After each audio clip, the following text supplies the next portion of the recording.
Salut à tous, ravi de retrouver sur canalturf.com. L'hippodrome d'Auteuil rouvre ses portes en ce dimanche 4 mars avec un quintet plus, le prix Carcimon, un steeplechase pour des chevaudages. Voici ma sélection pour cette course. Je passais en tête le 8 Aragorn d'Alalia, un cheval qui n'a jamais terminé plus loin que 5e en 6 tentatives sur le steeplechase. Sachez également que je le trouve bien situé sur le cheval du handicapeur et qu'il avait pris la 3e place du prix Jean Lemain, une épreuve de même facture disputée fin novembre sur ce tracé des 4400 mètres. On lui posera son compagnon d'entraînement, autre protégé de François Nicole, numéro 1 Boris qui n'a jamais terminé plus loin que 4e lors de ses 7 dernières courses sur le steeplechase d'Auteuil, et c'est un cheval qui a également pris la 4e place du groupe prix La Jousselin en fin d'année dernière. Le 7 Saint-Xavier, 2e de la course référence prix Jean Lemain le 26 novembre sur ce tracé des 4400 mètres, mérite également crédit, tout comme le 12 Boy de Balme, autre protégé de François Nicole qui a pris la 4e place de ce même prix Jean Lemain le 26 novembre sur ce tracé. Attention également au numéro 9 Welf Demotte, autre protégé de François Nicole qui décidément est très bien représenté dans ce quintet plus.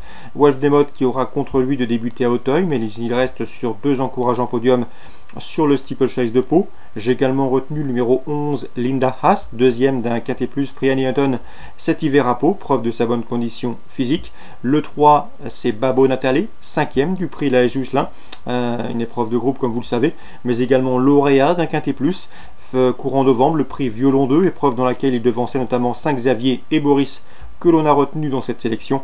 Je me méfierai également au numéro 2 Baby Boy qui reste certes sur 2 échecs mais qui a prouvé qu'il fallait compter avec lui à ce niveau. En atteste notamment sa 3e place dans le prix Luther 3 à pareille époque l'an dernier où il devançait des chevaux qu'il retrouve ici. En canon partant, ce sera le numéro 6 Saint-Adam qui effectue une rentrée. Résumé chiffré pour ce quintet plus prix Carcimon dimanche 4 mars, 8 As 7. Ensuite le 12, le 9, le 11, le 3 et le 2, je répète, 8, As, 7, 12, 9, 11, 3 et 2. Suite du programme à Auteuil, programme de qualité dans le prix Agitato, un steeplechase pour 4 ans, j'aime beaucoup le 301 Magic Saint, qui compte 3 courses sur les obstacles pour autant de succès, dont un succès sur le steeplechase d'Auteuil courant novembre. Il devrait s'expliquer avec le 305 La Croissonnet, qui reste sur 2 probants succès en haie et qui débute sur le steeple avec des prétentions. Elle mérite crédit ce 305 La Croissonnet. 301, 305 dans le prix Juigné. Course de haie, estampillé groupe 3, nous avons des champions au départ, j'en veux pour preuve les présences du 509 de Boncoeur. De Boncoeur, c'est 8 victoires en 9 courses courues, c'est une véritable championne, et pour ses débuts face à ses aînés, elle devrait pouvoir jouer la victoire, elle qui a notamment remporté le prix Renaud Duvivier en fin d'année dernière. Je lui associerai bien sûr le 501 de Weiss qui n'est autre que le tenant du titre. Comme l'an dernier, il effectue sa rentrée dans ce prix Juigné. De Weiss, c'est également 22 courses au compteur pour 20 podiums et 15 succès. Difficile d'aller contre ces deux champions. 509, 501 pour les trios, pourquoi pas penser au 508 Pop Art du Barlet, qui a été le dauphin de Boncoeur dans le prix Renaud Duvivier en fin d'année. 509, 501 et 508 dans l'ordre préférentiel. Dans le prix Robert de Clermont-Tonnerre, j'aime beaucoup le 720 bipolaire, bien sûr, c'est le cheval qui a été sacré dans le prix La Jousselin, une épreuve de groupe 1 disputée en fin d'année dernière. Le cheval a terminé 3e de cette course l'an dernier, me semble en mesure de faire mieux cette année. Il faut toutefois lui associer le 8 Saint-Goustan Blue, 16 courses, 12 podiums et 4 places, en tout cas 16 courses, 16 podiums, dont 12 succès. Le 707 Édouard d'Argent à 5 ans qui défie ses aînés, mais Édouard d'Argent c'est également 8 victoires et 2 places de 2e en autant de courses courues, 2e également du prix Maurice Gillois, il a de sacrées références. Le 706 c'est Sainte-Turgeon, elle l'a déjà bien travaillé au dire de Patrice Quinton, elle a pris la 4e place du prix Georges Courtois en fin d'année à Auteuil et mérite crédit. Donc tournez autour de ça pour d'éventuels couplets. 701 bipolaire, 708 Saint-Goustan Blue, le 7 Édouard d'Argent et bien sûr le 6 Sainte-Turgeon. Dans le prix Rohan, sachez que Melchif, le 801, débute sur les obstacles, comme ses adversaires du jour, mais qu'il s'y prend très bien le matin. Alain Cotil l'a façonné, le cheval a de la qualité et ne surprendrait pas en travaillant bien et en effectuant des bons débuts sur les obstacles. C'est le 801 Melchif. J'ai pu m'entretenir également avec Bertrand Lefebvre qui présente le 904 Parklight. Le cheval a très bien hiverné, il a déjà du boulot.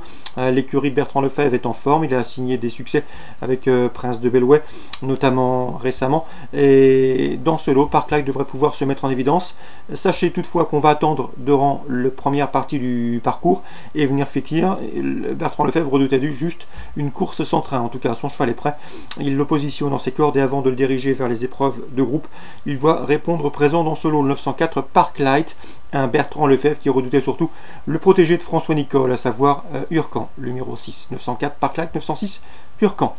Petit mot sur Chartres Réunion 2 dans la 6e. Sachez que de bons bruits circulent sur le 605 Freerider, un cheval qui s'est bien qualifié en 1,18 effraction sur l'hippodrome de Mêlée-du-Maine.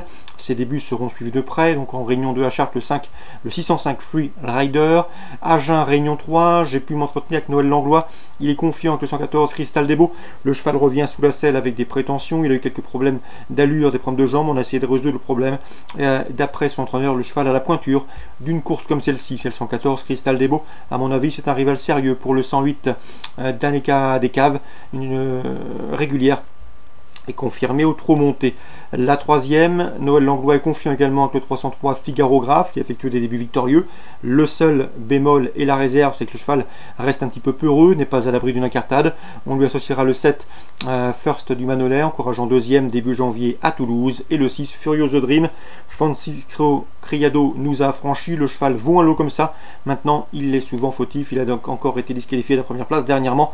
Donc l'affaire de sagesse pour ce 306 Furioso Dream, ce sera tout ou rien. Dans la 8e, j'aime beaucoup 813 Brillant Madric, une valeur sûre dans les tournois de cet acabit. Il devrait s'expliquer dans cette épreuve avec le 802, c'est Crazy Horse, un 6 ans, qui se mesure à ses aînés avec des prétentions. Donc le 813 et le 802 pour Agen Réunion 3. Voilà pour les infos de ce dimanche 4 mars. Je vous souhaite un très bon week-end, de très bons jeux. On se dit à très bientôt sur Direct Course, sachant que je m'accorde quelques jours de congé la semaine prochaine.